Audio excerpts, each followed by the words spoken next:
बिल्कुल बिल्कुल, जिस तरीके से ये पोस्टर मिला है तो कहीं ना कहीं अतीक की जो धमक है उसके ये प्रमाण साफ हो जाते हैं। किस तरीके से अतीक की धमक वो पहले भी थी और अतीक अब भी धमकाने की कोशिश कर रहा है। भले ही अतीक जेल में बंद हो, लेकिन जिस तरीके से उसके घर से वो रजिस्टर मिलता है और उस रजिस्टर में इस तरह के पोस्टर निकल के सामने आते हैं, तो कहीं ना कहीं अतीक इस पोस्टर के जरिए अपने लोगों तक एक मैसेज देना चाहता है कि सवेरा जरूर होगा। आपको जानकारी मैं दूं कि एक और नया मामला सामने निकल के आया है, जहां पर 2019 में एक साबिर हुसैन नाम के व्यक्ति को अतीक के गुर्गे धमकाने के लिए जाते हैं। असाद कालिया धमकाने के लिए जाता है, असाद कालिया का भाई धमकाने के लिए जाता है। और वही पीड़ित हमारे साथ लाइव जुड़े हैं, हमारे साथ एक्सक्लूसिव लाइव जुड़े हैं रिपब्लिक भारत पर। क्या मामला था, क्यों आए थे आपको धमकाने के लिए अतीक के गुर्गे? देखिए, मुझे 2019 से 2018 से मुझे इतना ज़्यादा प्रताड़ित किया जा रहा था कि अतीक अहमद ने जो भेजा असाद को, वो सिर्फ 1 करोड़ रुपए की रंगदारी मुझसे मांगी गई थी। अगर तुम पैसा नहीं दे रहे हो तो मकान खाली करो, मकान चल के रजिस्ट्री करो। मैंने इस बात के लिए जब मना किया कि मैं मकान नहीं खाली करूँगा, ना मैं पैसा दूंगा, तो उसने कहा अगर पैसा नहीं दोगे तो तुमको हम जान से मार देंगे। हम उस टाइम जब इसने मुझे जान से मारने की बात की तो मैंने जब मना किया तो उसका भाई फैजान जो है, मैं आपको दिखाऊंगा वो वीडियो, उसका भाई फैजान जो है एक पिस्टल निकाल के मुझे दिखाता है।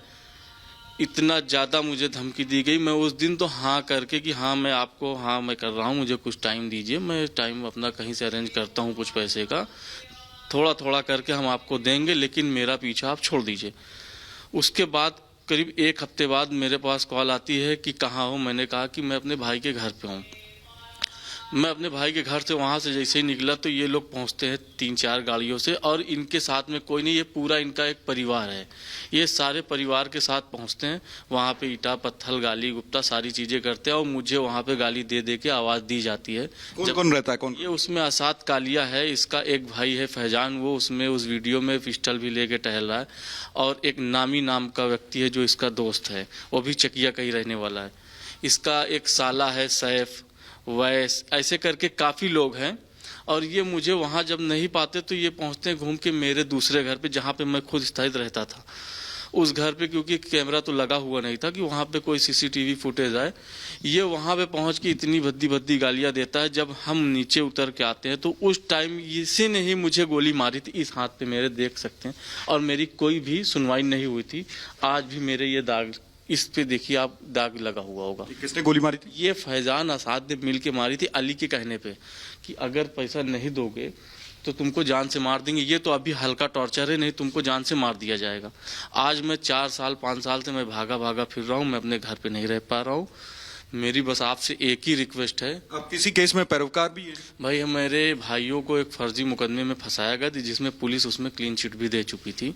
उस मुकदमे में अतीक अहमद और अशरफ दोनों 120B में मुलजिम थे। उनका जब चार्ज बना, ट्रायल स्टार्ट हुआ, तो उसमें हम पैरवी करते थे।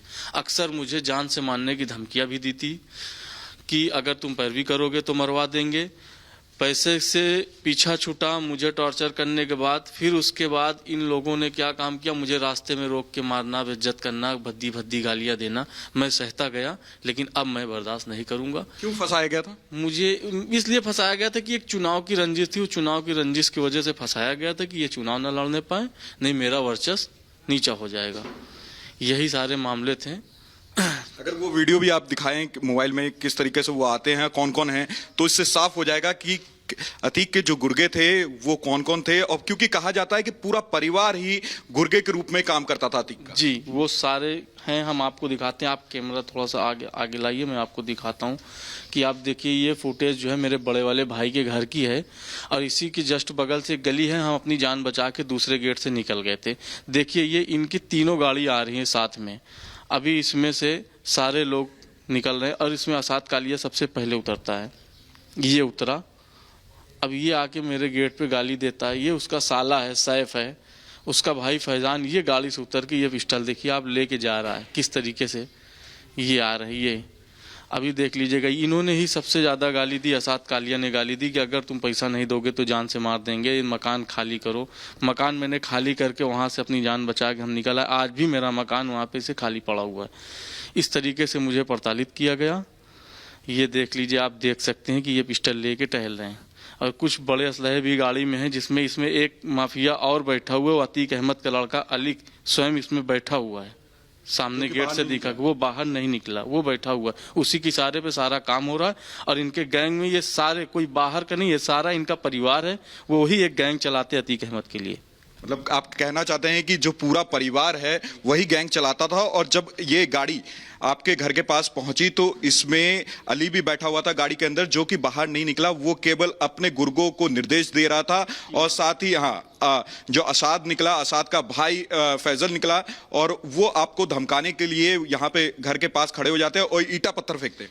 ईटा पत्थर भी फेंकते हैं, और उसके बाद जैसे ही कैमरा के रेंज से ये बाहर होते हैं तो ये फायरिंग भी करते हैं, हवाई फायरिंग भी करते हैं। इसमें अली बैठा हुआ, इस गाड़ी में अली ही उतारता है बार बार इन लोगों को, फिर वो लोग बैठते हैं। अब बैठ के जा रहे हैं, ये मेरे घर पे पहुंचते हैं, वहां पर भी इन लोगों ने फायरिंग की है। क्या अभी भी धमकाने का काम जारी है? जिस तरीके से अतीक क्योंकि जेल में बंद है, अशरफ जेल में बंद है, क्या आपको फिर कोई धमकी मिली है? देखिए, अभी 10-15 दिन पहले ये उमेशपाल जी की जब हत्या हुई है, उस हत्या से पहले जब हम कचहरी से लौट रहे थे, तब मुझे असाद ने ही धमकी दी थी, रोककर मुझे करबला की एक रास्ता आता है जो हम घर जाते हैं, उस रास्ते में एकदम सन्नाटा रहता है, उसी रास्ते से हम निकल आते हैं कि नज़दीक पड़ता है। वहाँ पर भी असाद और ये काफ़ी लोग थे इसके साथ में, मुझे जान से मारने की धमकी दी, और जान से मारने के बाद कि हम तुमको जान से मार देंगे अगर तुम पैसा नहीं दे रहे हो। हम वहाँ से फिर जान बचा के हम निकल आए, आज तक हम करेली एरिया नहीं गए।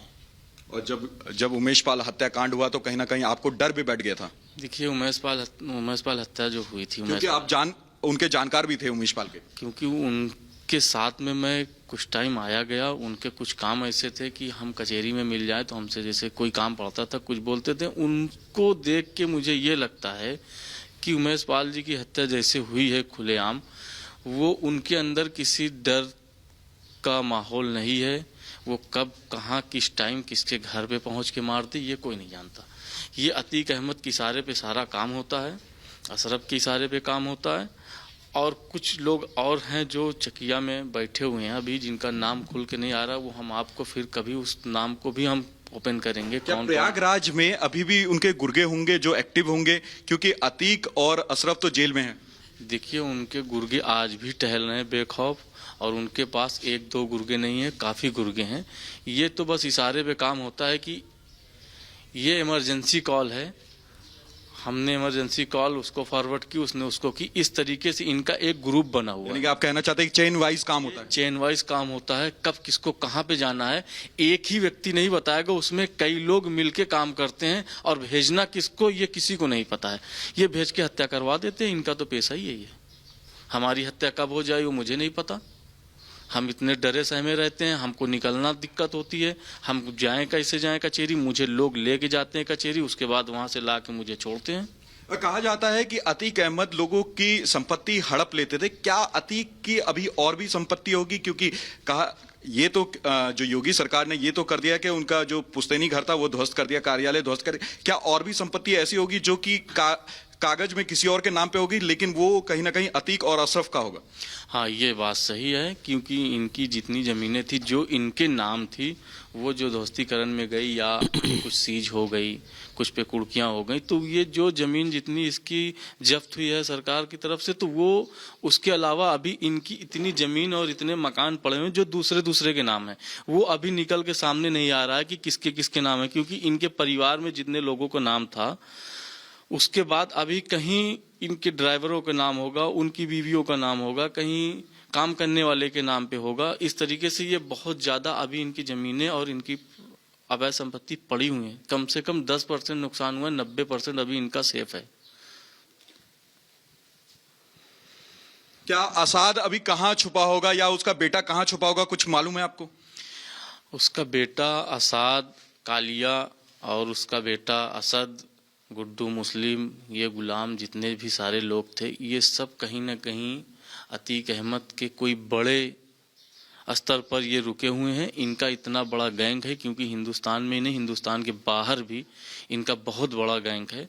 ये कहीं भी रुक सकते हैं, इनके रुकने के लिए कोई दिक्कत नहीं, लेकिन इन तक पुलिस नहीं पहुंच पा रही, क्योंकि इसमें बहुत बड़ा हाथ है उसको अभी पुलिस भी ओपन नहीं कर पा रही कि हैं कहाँ पे, और इनके अंदर बेखौफ है, ये इलाहाबाद में भी टहल रहे, कब मेरी हत्या हो जाए इसको कोई नहीं जानता। तो क्या लगता है आपको, जिस तरीके से ये कहा जा रहा है कि अतीक की पत्नी भी इनके गुनाहों में बराबर की हिस्सेदार थी, अतीक की पत्नी भी फरार चल रही है, क्या लगता है कि कहां वो फरार होगी? क्योंकि कहा जा रहा है कि वो पूरी तरीके से लेडी डॉन थी, अतीक के बाद उसी ने पूरा इसका आतंक संभाल के रखा था। अतीक अहमद के जेल जाने के बाद उनकी पत्नी ने ही ये पूरा षड्यंत्र रचती हैं, और अतीक अहमद से कॉल पे बात होती है, क्योंकि देखिए इनकी कॉल पे बात होना, फिर उसके बाद अतीक अहमद की बीवी ही ये पूरा लीड करती थी।